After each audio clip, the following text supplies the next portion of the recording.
आदर्श पत्नी उर्मिला।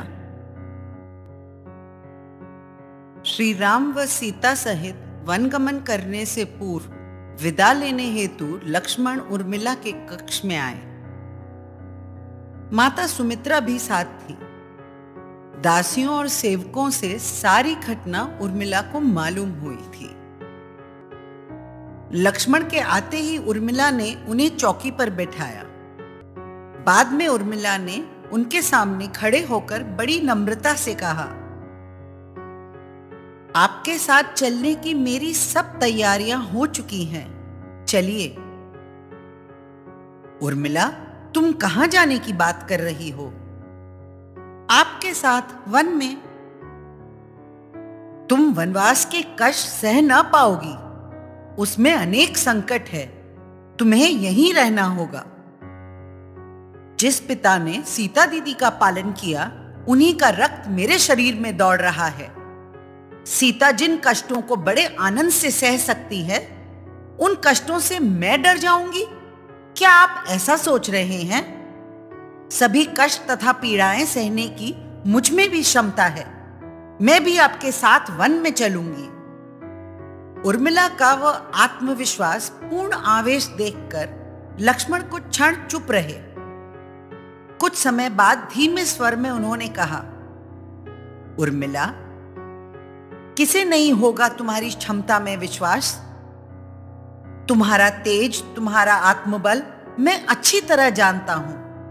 किंतु उर्मिला, मैंने दास्यवृत्ति स्वयं अपनी इच्छा से स्वीकार की है। श्री राम और जानकी की सेवा करने का अनुष्ठान मैंने रचा है। मैं अनन्य भाव से तथा पूरी क्षमता से उनकी सेवा करने में असमर्थ रहूंगा। मेरी पत्नी बनकर मेरे कार्य में सहायता करना तुम्हारा कर्तव्य है। वहां मेरे श्री राम और जानकी की सेवा में रहते माता कौशल्या और पिताजी दशरथ की सेवा कौन करेगा? मेरी इस त्रुटि को मेरी पत्नी बनकर तुम्हें ही पूर्ण करना होगा। इस कार्य में तुम कोई आंच नहीं आने दोगी, इसका मुझे पूरा विश्वास है। यहीं रहकर अपना कर्तव्य निभाना, यही तुम्हारा पत्नी धर्म होगा। पिताश्री ने सीता को वनवास में सालंकृत रहने की आज्ञा दी है।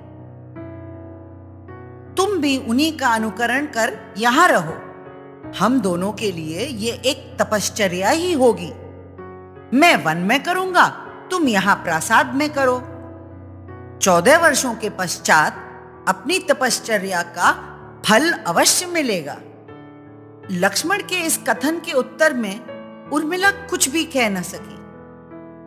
पति की इच्छा ही उसके लिए आज्ञा थी। उल्लंघन करना अथवा भंग करना असंभव ही था।